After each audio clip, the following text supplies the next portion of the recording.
My in-laws came over unannounced while I was recovering from surgery. My mother-in-law looked around and said, "This place is filthy. No wonder he looks miserable." I couldn't even stand without help. My husband said, "Just let it go. She's old school." So I hired a cleaner, sent them the bill, and when they refused to pay, I posted the before photos online with her comments word for word. I had surgery on a Thursday. Laparoscopic, but painful.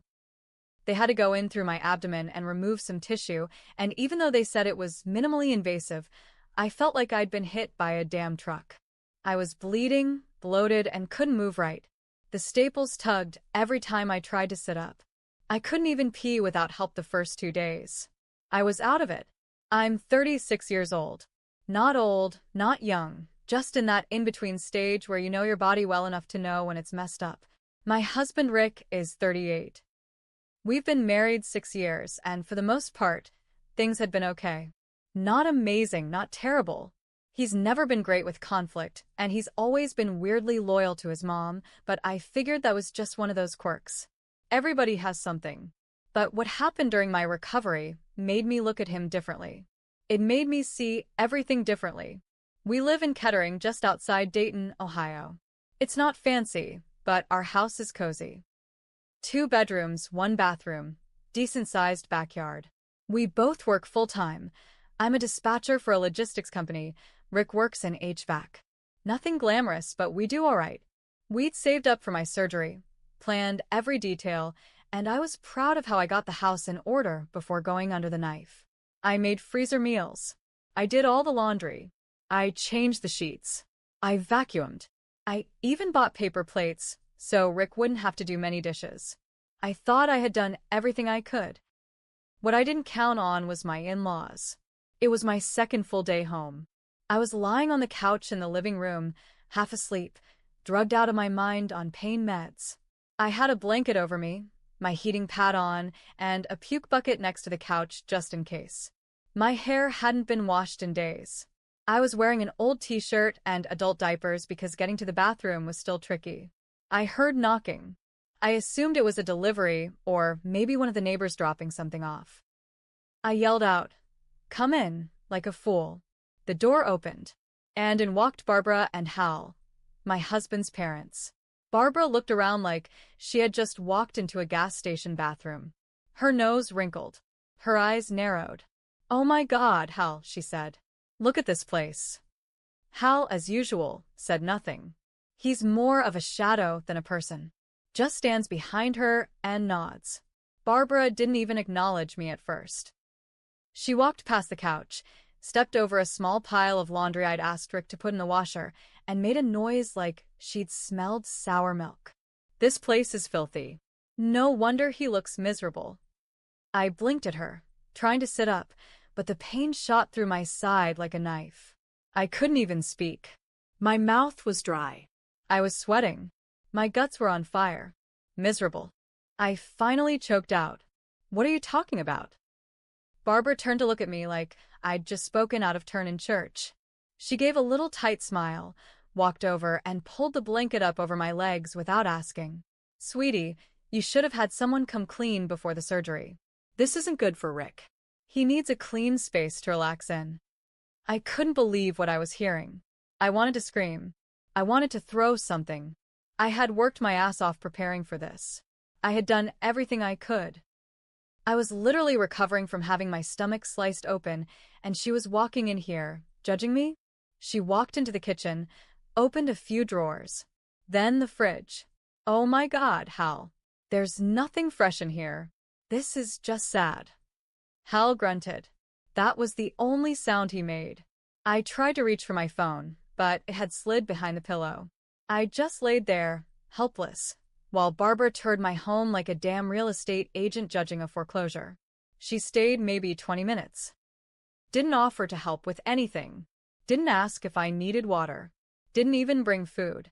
When Rick got home, I told him everything. And do you know what he said? "Just let it go.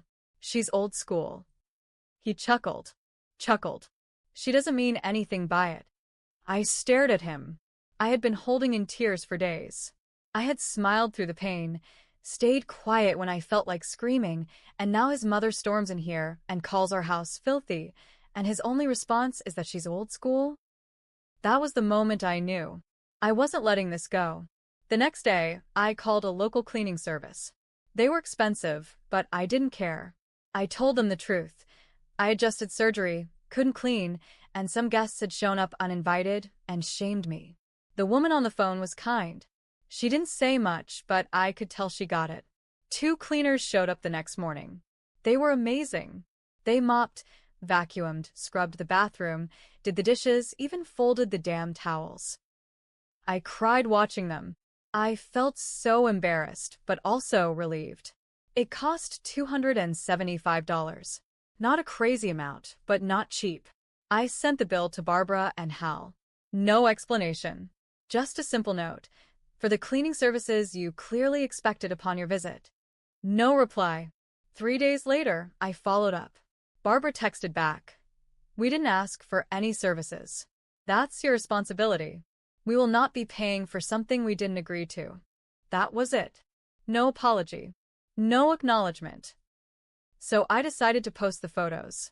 Before and after shots. The unfolded laundry. The dishes in the sink. The bathroom counter with my meds and heating pads on it. And under each one, I posted a quote from Barbara. Word for word. This place is filthy. No wonder he looks miserable. He needs a clean space to relax in. I posted them on Facebook. Not in a rage, just with context. The caption said, 2 days post-op. Couldn't stand without help. This was the filthy state my mother-in-law commented on. I've included her words here, so they aren't misquoted. I then hired a cleaner and sent her the bill. This was the response I got. It didn't go viral, but it got traction. My coworkers saw it. So did a few of Barbara's church friends. She called Rick crying the next day, saying I had embarrassed the family. Rick told me I was being cruel. I told him that letting someone come into our home, insult me while I was sick, and then refusing to take responsibility, that was cruel. He slept on the couch that night. Rick didn't talk to me much the next few days. He moved around like a ghost, grabbing his toolbox, coming home late, sitting at the kitchen table staring at his phone. I didn't care. I was done playing nice. By the time I was strong enough to shower on my own, the Facebook post had over 200 comments, most of them supportive.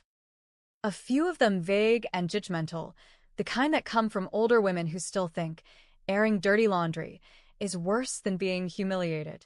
But the most surprising thing was a private message I got from Rick's cousin, Marcy. She wrote, "Just saw your post. I'm not surprised. Aunt Barb did the same to my mom after her surgery.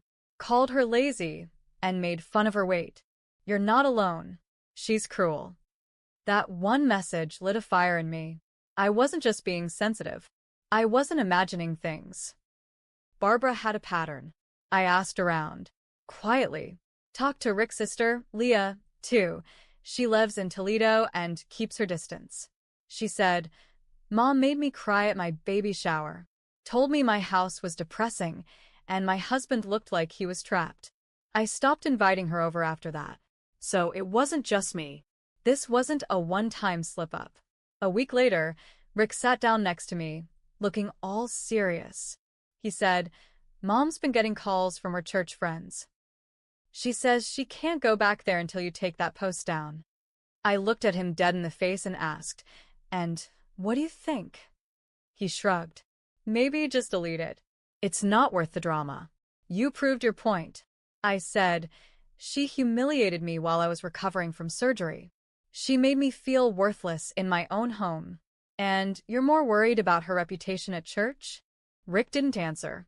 He just picked at the label on his beer bottle and wouldn't look me in the eye. I told him, "If you want me to take it down, she has to apologize. And she has to pay the damn cleaning bill." He got up and walked out. Didn't come home that night. The next day, Barbara created a new group chat called Family Matters. She added Rick, me, Leah, Hal, and a few cousins. Her first message, "This drama needs to stop." What was posted online was misleading and unfair. I never meant to hurt anyone, but this attack on me has gone too far. I responded, Your words were quoted. Your actions were witnessed. If you feel attacked, maybe it's because the truth is uncomfortable. She replied, It's not Christian to shame your elders publicly. Leah chimed in, It's not Christian to walk into someone's home while they're recovering from surgery and tear them down. Then Rick left the group chat. Just exited, like a coward. Barbara messaged me privately. I hope you're happy. You've turned my own son against me. I stared at that message for a long time. Then I typed, No. You did that all by yourself. The next few weeks were cold and quiet. Rick came home late, slept on the couch because his back hurt, kept his phone locked. Then one Friday, I woke up at 2 a.m. to pee and found the couch empty. His car was gone. When he came back the next morning, I asked where he was. He said, Needed space. Slept at Dave's. I said, Then show me the text from Dave. He glared at me. That's when I realized something else was going on. And I wasn't done with Barbara yet. I had something else planned. Because I'd learned something in that family group chat, something Barbara didn't mean to let slip. She said, I never meant to hurt anyone, but a few days earlier, she told Rick I was faking how bad the surgery was. That maybe I was exaggerating to get attention. That was the match. And I was about to light it. After Rick's night at Dave's, I started watching him more closely. I had a gut feeling one I didn't want to admit out loud. I checked the shared phone bill. Not because I wanted to spy, but because something felt off. Numbers I didn't recognize. Texts and calls at weird hours. Same area code. Local. So, I called one of the numbers. A woman answered. She sounded surprised, maybe mid-30s, same age as me. Hello. I froze for a second, then said, Hi, this is Rick's wife. Who am I speaking with? Long pause. Then the line went dead. I didn't even have to call back. That told me enough. Rick wasn't just defending his mom. He was lying to me about everything. The next morning, I sat Rick down. I know, I said. Don't lie to me. He stared at the table. Didn't speak for a good 30 seconds. Then he muttered. It didn't mean anything. I just needed to talk to someone. While your wife was recovering from surgery? He said nothing. I stood up. You can go now. And I'll be sending the rest of the cleaning bill to your mom, with the lawyer's note attached. His eyes widened. You're involving lawyers now? I nodded. Yep. Since your family wants to play games, I'm playing back, with rules. Leah, Rick's sister, messaged me again a few days later. You should look into Mom's Facebook history, she said. I didn't understand what she meant until she sent screenshots. Turns out, Barbara had been leaving nasty comments on local community pages for years, shaming single moms, mocking neighbors with messy lawns, calling people unfit for all kinds of petty reasons. It was all public, all under her real name. So, I started collecting them. I made a folder. 37 screenshots. Some of them were from posts about disabled veterans. Others were about people asking for help after surgery, just like I had gone through. One comment said, If you can post online, you can mop your floor. She posted that under a story about a woman recovering from a C-section. I knew what I had to do next. I didn't go back to Facebook this time. I went bigger. I submitted a story, anonymously, to a local Facebook community group Barbara was active in. It was titled, My Emile called me filthy while I was recovering from surgery, then refused to pay for the cleaner after showing up uninvited. It went viral in the group. People guessed who it was. Fast. Because I included one of her exact quotes and linked one of her public comments from her own account. The group turned on her hard. One woman commented, I remember her judging my daughter's GoFundMe. This is the same woman. Someone else replied. She tried to get our neighborhood association to fine a guy with a disability because he didn't mow his lawn. She's a menace. Barbara left the group the next day. Deleted her account 2 days later. Rick came by that weekend to talk. He looked like hell. Thin, pale, shaking. Said he was staying with a friend from work. Then he dropped the real bomb. My mom's threatening to sue you for defamation. I laughed. Let her. Truth isn't defamation. And I have screenshots. You want to see them? He didn't. Instead, he looked at me with his pathetic face and said, "Can we fix this?" I looked him dead in the eye. "You didn't try to fix anything when I needed you most. So no, Rick. We can't." While digging through old emails and texts, I found something strange. A forwarded message, buried in my inbox. From over a year ago. It was from Rick. He had copied me on an email to his mom back when we were planning a joint birthday party for his niece. I must have skimmed past it at the time. But now, reading it again, something stood out. He had written, "Don't worry, I told her we couldn't lend the money this time. Just say it came from me." Wait, lend money? I searched through more messages. Turns out Barbara had asked Rick to borrow $3,000 last year for roof repairs. Rick didn't have it. I did. I had just received a small work bonus. Rick told me he wanted to put it toward the emergency fund. I agreed. But what really happened? He gave that money to Barbara. Without telling me. She used it not for her roof, but for a girls' retreat with her church group in Kentucky. That retreat, by the way, had spa days, wine tastings, and yoga classes. I found it on her Facebook back when her account was still active. She had posted photos. One of them had a glass of wine and the caption, "Much needed time away. I don't owe anyone anything this weekend." That photo was posted 2 days after Rick transferred the money to her. I confronted Rick. "You gave her our emergency money last year. Lied about it. And she spent it on a damn wine retreat." He didn't deny it. She said she really needed it. "I didn't want to upset you." "You didn't want to upset me? You watched me eat frozen casseroles for 3 weeks, so we wouldn't dip into savings." While she was drinking rose and doing goat yoga, he looked ashamed. But it was too late for shame. I had everything I needed. I printed the receipts, pulled a bank statement showing the transfer, matched it to the date on her Facebook post. I compiled everything into a PDF and titled it, "What a Good Son Does." Then I sent it anonymously from a burner email to the women's board of her church. I didn't add any commentary. Just facts. Let the timeline speak for itself. A week later, Barbara was removed from her position on the Women's Event Planning Committee. She also lost her spot leading prayer group. Leah told me her phone had been blowing up. People are saying she's two-faced. Hypocrite. Selfish. I didn't respond. Rick came by again a few days later. He looked more broken than ever. "I've moved in with Hal," he said. I nodded. "I messed everything up," he added. I didn't answer. Then he asked something I wasn't expecting. "Did you send that stuff to the church?" I paused, then said, "I don't lie to people who respect me." He didn't press. Instead, he asked something worse. "Can I come back?" I stared at him. "You weren't just her son, Rick. You were her accomplice. You lied to me for her. You let her humiliate me, then punish me for standing up for myself. So no, you can't." He didn't fight it. He just walked out. Quiet this time. No begs, no excuses, no goodbye.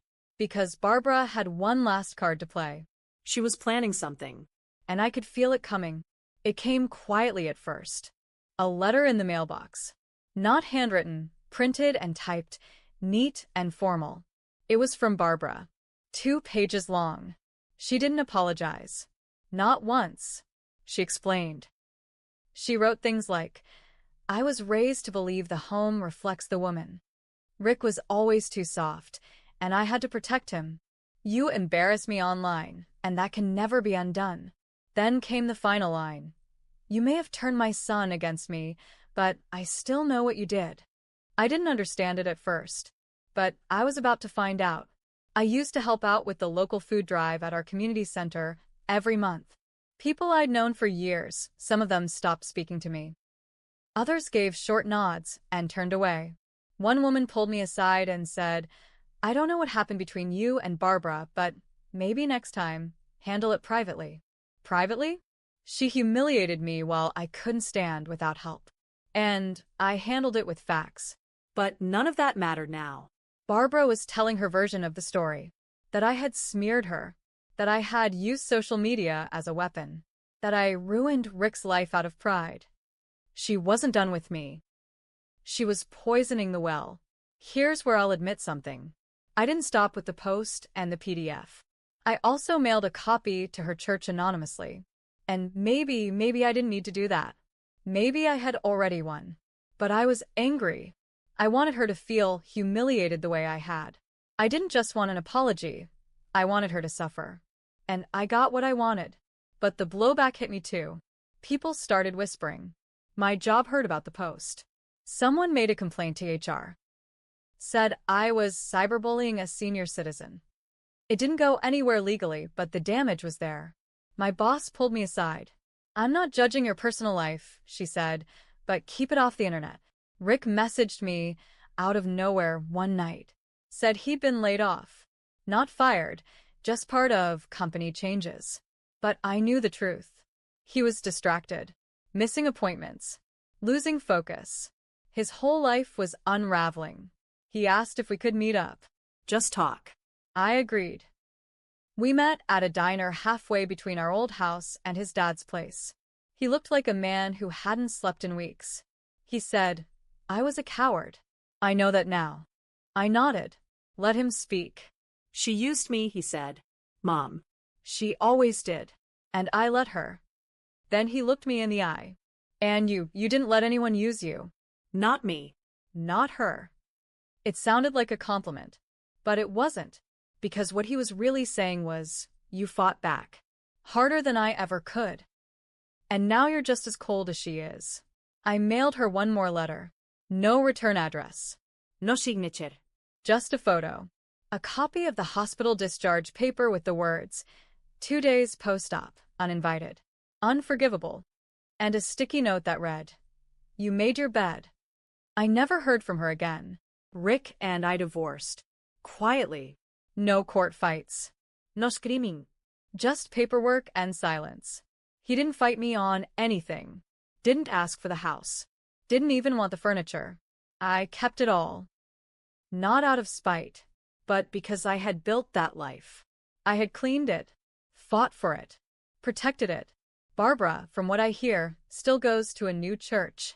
Smaller. Out in Troy. Doesn't post anymore. Doesn't speak to Leah. Barely sees Rick. I don't know if she learned anything. But I do know this. The next time someone thinks they can walk into a woman's home while she's bleeding and broken and call her filthy, they'll think twice. Because I made an example out of her. And I'll never apologize for that.